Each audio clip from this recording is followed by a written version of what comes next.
आज हम लोग का नया टॉपिक है टाइप्स ऑफ मैट्रिसेस।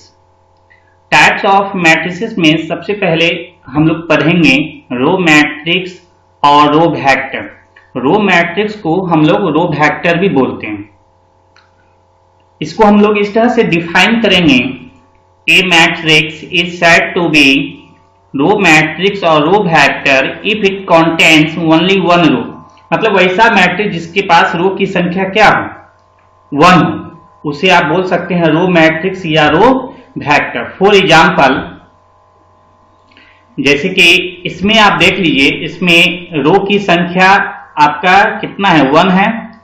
कॉलम की संख्या कुछ भी हो, इसमें कोई इफेक्ट करने वाला नहीं है, रो की संख्या वन ही होनी चाहिए। फिलहाल इसमें कॉलम की संख्या आपका हो गया 1 2 3, लेकिन रो की संख्या 1 है, इसलिए ये रो मैट्रिक्स का एग्जाम्पल हो जाएगा। अगला हम लोग एग्जाम्पल देख रहे हैं जिसमें रो की संख्या कितना है, 4 है। कैसे, 1 2 3 4, जबकि कॉलम की संख्या कितना हो गया, 1। तो रो की संख्या क्योंकि 4 है, इसलिए ये रो मैट्रिक्स का एग्जाम्पल नहीं होगा। नेक्स्ट हम लोग का है रो की संख्या 1 है और कॉलम की संख्या भी क्या है, 1 है। इसका मतलब ये इसका एग्जाम्पल हो जाएगा। हमको ये देखना है क्या कि वैसा मैट्रिक्स जिसके पास रो की संख्या क्या 1 हो, उसे आप बोल सकते हैं रो मैट्रिक्स। इसको ध्यान में रखने के लिए आप एक टिप्स को ध्यान रखेंगे।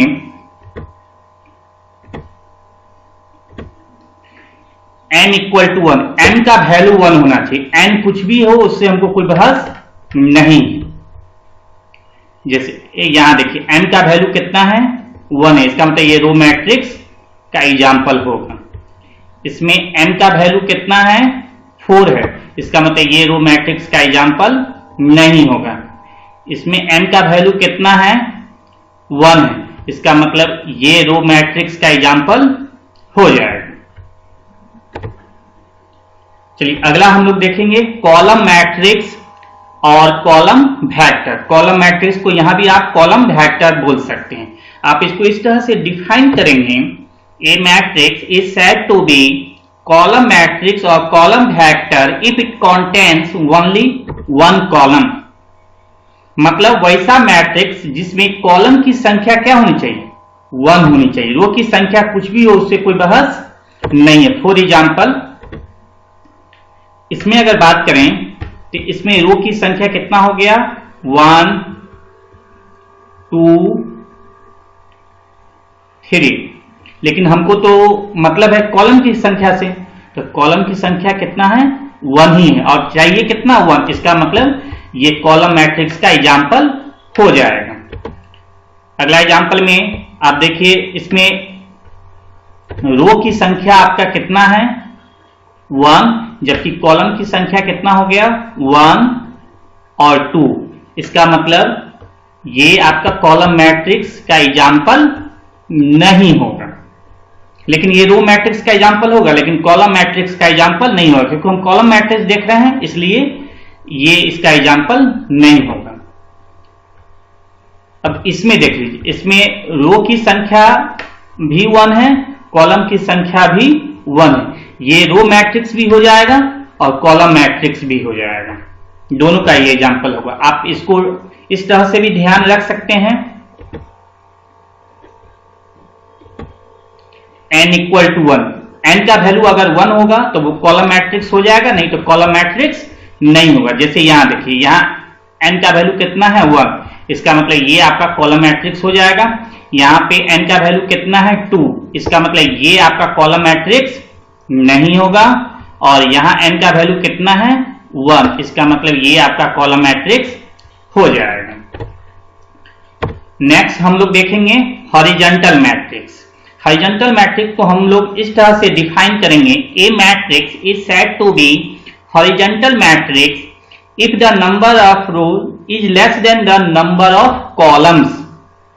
मतलब इसमें कॉलम की संख्या ज्यादा होना चाहिए, नाम का ठीक उल्टा काम, हॉरिजॉन्टल है तो वर्टिकल ही ज्यादा होना चाहिए, मतलब कॉलम की संख्या ज्यादा होना चाहिए। फॉर एग्जाम्पल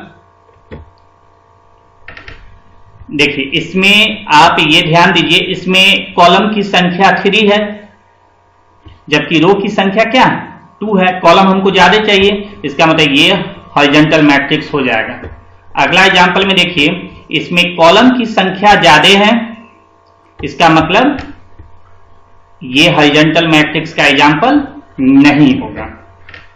और थर्ड एग्जांपल में आप देख लीजिए, इसमें रो और कॉलम, रो की संख्या और कॉलम की संख्या दोनों क्या है बराबर है, इसलिए ये भी आपका हॉरिजॉन्टल मैट्रिक्स का एग्जांपल नहीं होगा।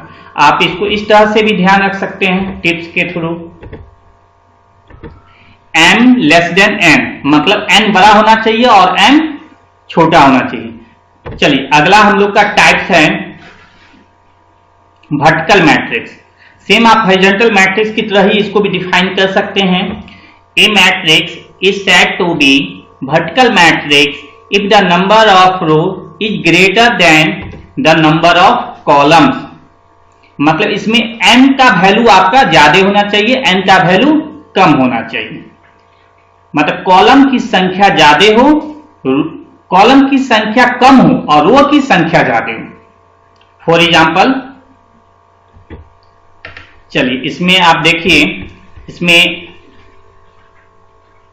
कॉलम आपका कम हो गया और रो आपका क्या हो गया ज्यादा हो गया, इसका मतलब ये वर्टिकल मैट्रिक्स का एग्जाम्पल हो जाएगा। अगला एग्जाम्पल में आप देख लीजिए, इसमें आपका रो और कॉलम दोनों बराबर है, इसका मतलब ये इसका एग्जाम्पल नहीं होगा।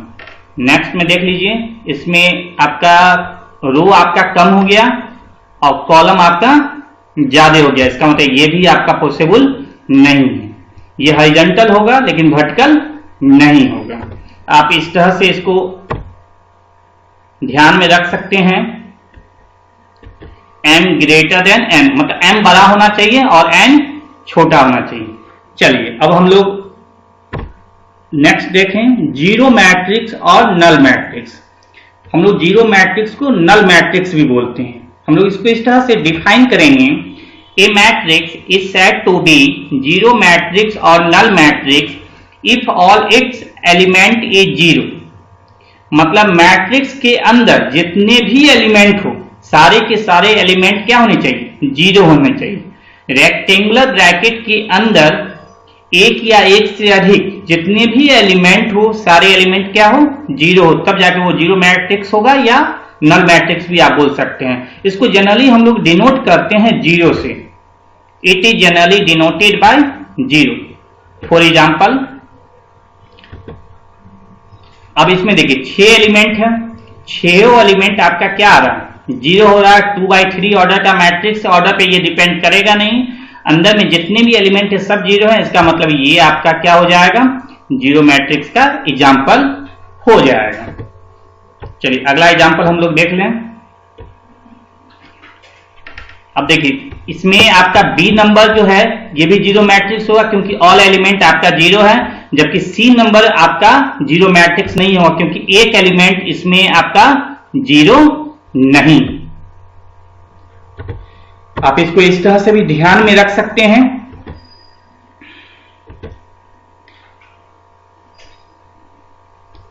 Small a ij equal to 0 for all i comma j। For all का मतलब होता है जितना भी एलिमेंट होगा i कॉमा j में, कहीं का भी एलिमेंट आप लीजिए सब जीरो का जीरो होना चाहिए, तभी जाके ये जीरो मैट्रिक्स कहलाएगा, नहीं तो जीरो मैट्रिक्स नहीं कहलाएगा। अगला हम लोग देखते हैं रियल मैट्रिक्स। रियल मैट्रिक्स नाम से ही क्लियर है क्या कि रेक्टेंगुलर ब्रैकेट के अंदर जितने भी एलिमेंट होंगे सारे के सारे क्या होने चाहिए रियल होने चाहिए, आयोटा उसमें शामिल नहीं होना चाहिए। जैसे आप इस तरह से डिफाइन करेंगे, if all the elements of a matrix are real the matrix is called a real matrix. For example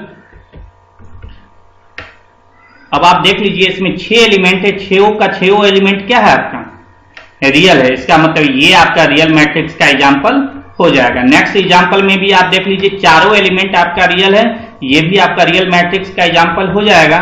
लेकिन थर्ड में आप देख लीजिए कि दो एलिमेंट में आपको आयोटा लगा हुआ है, जो आप लोग ने एलिमेंट में पढ़ा था कॉम्प्लेक्स नंबर में, आयोटा है, ये आपका रियल नंबर तो है नहीं, ये भी आपका रियल नंबर नहीं है, इसका मतलब ये रियल मैट्रिक्स का एग्जांपल नहीं होगा। आप इसको इस तरह से भी ध्यान में रख सकते हैं।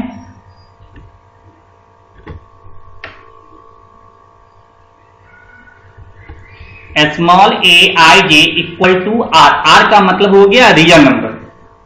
For all i comma j मतलब रेक्टेंगुलर ब्रैकेट के अंदर जितने भी एलिमेंट होंगे सारे के सारे एलिमेंट क्या होने चाहिए, रियल होने चाहिए। ऑर्डर कुछ भी हो, इससे कोई यहां पे इफेक्ट पड़ने वाला नहीं है, केवल एलिमेंट आपका रियल होना चाहिए।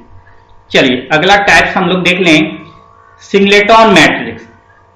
नाम से ही क्लियर, सिंगलेटन मतलब सिंगल, मतलब वैसा मैट्रिक्स जिसके पास केवल एक ही एलिमेंट हो, एक से ज्यादा एलिमेंट ना हो। इस तरह से आप डिफाइन कर सकते हैं, a matrix is said to be singleton matrix if it has only one element, मतलब जिस मैट्रिक्स के पास केवल एक एलिमेंट हो आप उसे सिंगलेटन मैट्रिक्स बोलेंगे। फॉर एग्जांपल, अब देखिए इसमें केवल एक ही एलिमेंट है, क्योंकि 1 by 1 क्या है, m भी 1 है, n भी 1 है, एक ही एलिमेंट है, इसका मतलब ये आपका क्या कहलाएगा, सिंगलेटन मैट्रिक्स का एग्जांपल हो जाएगा। अब इसमें आप देख लीजिए, इसमें आपका दो एलिमेंट है, इसका मतलब ये आपका सिंगलेटन मैट्रिक्स का एग्जांपल नहीं होगा।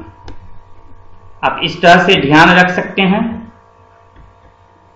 m equal to n equal to 1, m और n दोनों का वैल्यू अगर 1 है तभी जाके वो सिंगलेटन मैट्रिक्स होगा, नहीं तो सिंगलेटन मैट्रिक्स नहीं होगा। चलिए नेक्स्ट हम लोग देख लें, रेक्टेंगुलर मैट्रिक्स। रेक्टेंगुलर मैट्रिक्स को आप इस तरह से डिफाइन कर सकते हैं, a matrix is said to be rectangular matrix if the number of rows and the number of columns are not equal, मतलब रो की संख्या और कॉलम की संख्या दोनों बराबर ना हो। फॉर एग्जाम्पल, अब यहां पे आप देख लीजिए कि इसमें रो की संख्या क्या है, 2 है, और कॉलम की संख्या क्या है, 4 है, दोनों इक्वल नहीं है, इसका मतलब ये रेक्टेंगुलर मैट्रिक्स का एग्जांपल हो जाएगा। इसमें रो की संख्या भी 2 है, कॉलम की संख्या भी 2 है, इसका मतलब दोनों बराबर हो गया, और दोनों बराबर नहीं होना चाहिए, इसका मतलब ये आपका रेक्टेंगुलर मैट्रिक्स नहीं होगा। आप इसको इस तरह से भी ध्यान में रख सकते हैं, m not equal to n, मतलब m और n दोनों का वैल्यू बराबर नहीं होना चाहिए। चलिए हम लोग नेक्स्ट देख लें, सब और ब्लॉक मैट्रिक्स। सब को ब्लॉक मैट्रिक्स भी बोल सकते हैं, उसको आप इस तरह से डिफाइन करेंगे, a matrix which is obtained from a given matrix by deleting any number of row और कॉलम्स, मतलब किसी भी मैट्रिक्स को, जैसे कि आप ये देख लीजिए, फॉर एग्जाम्पल में जैसे कि हमने ये कोई मैट्रिक्स लिया, ठीक, ये हमने मैट्रिक्स लिया, इसमें रो की संख्या कितनी हो गई, 1 2 3, जबकि कॉलम की संख्या 1 2 3 4। हमने एक मैट्रिक्स ले लिया, अब इसका हमको सब मैट्रिक्स निकालना है, तो किसी भी रो को या किसी भी कॉलम को आप डिलीट करेंगे और जो बचेगा वो उस मैट्रिक्स का सब मैट्रिक्स हो। जैसे हमने ए मैट्रिक्स लिया, हमको इसका सब मैट्रिक्स निकालना है, तो देखिए सबसे पहले हम क्या करते हैं कि फर्स्ट रो को हमने डिलीट कर दिया, फर्स्ट रो को हमने डिलीट कर दिया और थर्ड कॉलम को डिलीट किया, तो जो एलिमेंट बच गया वो उस मैट्रिक्स का सब मैट्रिक्स बन जाएगा। चलिए ये आपका जो एलिमेंट बचा 6, आपको ए मैट्रिक्स का क्या कहलाया, सब मैट्रिक्स। ये कोई जरूरी नहीं है कि एक बार में आप एक ही रो को हटा सकते हैं, आप इस तरह से भी ले सकते हैं। देखिए सेम एग्जांपल पे ही हम ले रहे हैं। पहले हम क्या कर रहे हैं कि फर्स्ट और सेकंड रो को डिलीट कर रहे हैं, फर्स्ट और सेकंड रो को डिलीट कर रहे हैं और फिर हम लोग सेकंड कॉलम को डिलीट कर रहे हैं। डिलीट करने के बाद जो बच गया वो आपका सब मैट्रिक्स कहला गया, किसका? ए का। ये कंप्लीट हो गया। चलिए इसके बाद हम लोग टैब्स देखेंगे अगले वीडियो में।